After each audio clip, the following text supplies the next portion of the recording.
44.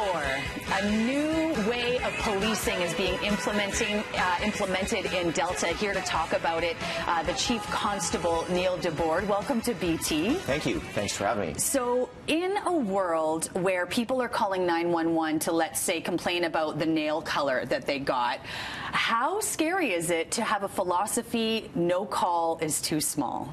You know, that's the brand for the Delta Police Department, no call too small, and we're very fortunate that our council and our police board and our community support the Delta Police to be able to provide that level of service. So we're lucky. That's how we build confidence, is by going to those no calls too small. We get the opportunity to build the confidence and trust of our community. Can we talk about maybe the #1 hot button issue for Delta? I'm sure it's different from, let's say, what the city of Vancouver is dealing with. Yes. Although most citizens, you know, road safety is always the biggest issue. And certainly in Delta, that's our #1 issue, is traffic concerns and road safety. But no matter where you go, it touches most people's lives, road safety. So that always seems to be at the top of the 3 most important things of any community.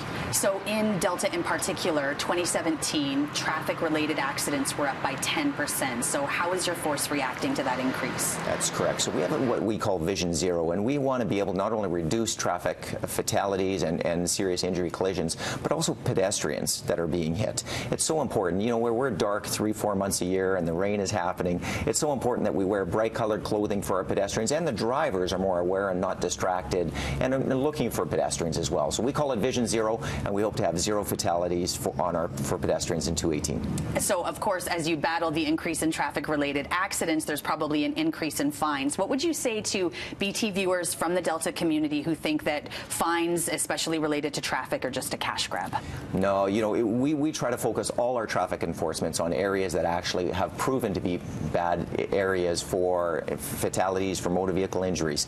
Delta is a city that everyone sort of drives through. As you think about the 99, the Massey Tunnel, the Alex Fraser Bridge, it's always on all your road reports where there's traffic issues, and as a result, there's lots of traffic coming through those areas that we have to pay attention to. Yeah, that's for sure. I want to talk to you about what you call zone ownership. The way I translate zone ownership is more like a 1950s mentality to policing, where you might see your neighborhood cop on the street on a daily basis. How would you describe a zone ownership?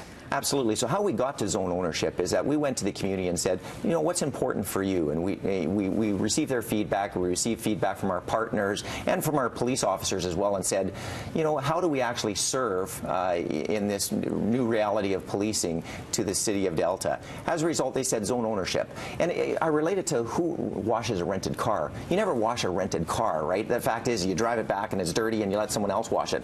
But when you own something, you take care of it. Like when you own your own car, you get your new car mats, you wash it, you buff it, you take care of it. Same thing with policing as well. When we give people zone ownership, they own that particular community, and then all of a sudden they take pride in that, and they want to make sure it's the best and safest community.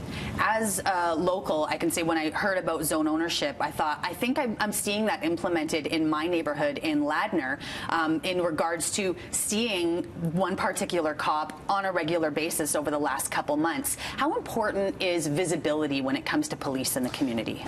It's critical. It's important that our citizens see us. It's important that they see us in all kinds of activities. Not only that we're enforcing traffic safety, but we're also going to the schools, we're seeing the kids, we're seeing the business owners, and we're getting to know the community. And when we get to know them, that relationship is built, so that when we actually have something really awful take place, we then have that relationship to depend on.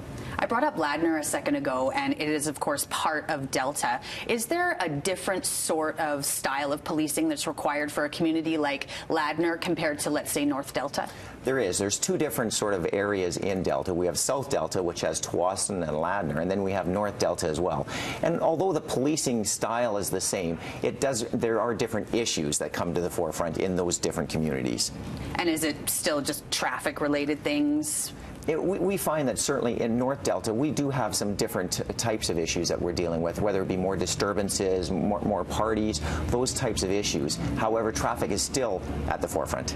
And is there some, I mean, when I talk about my experience of living in Ladner compared to other places in British Columbia, I feel incredibly safe, and I know a lot of residents there do as well. Is there anything bad about feeling too safe in your community?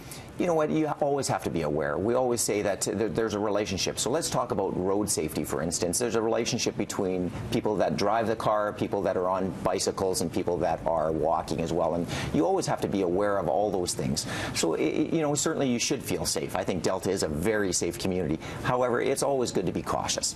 And really quickly, I know you've got a lot on your plate as the chief, but what's in your heart when it comes to your personal contributions to the community? It's so important for me to be able to see, you know, the law enforcement, the bicycle ride for law enforcement for cancer. You know, it goes way back to 1994 for Cops Against Cancer, and it's critical that we continue to support that as the Delta Police and as the chief. Great. Well, thank you so much for being a part of our second Chat with the Chief here on Breakfast Television. Hopefully we'll have a chief from your city coming on Breakfast Television in the next few months. Chief Constable Neil Dubord, thanks for being on BT. Thanks for having me.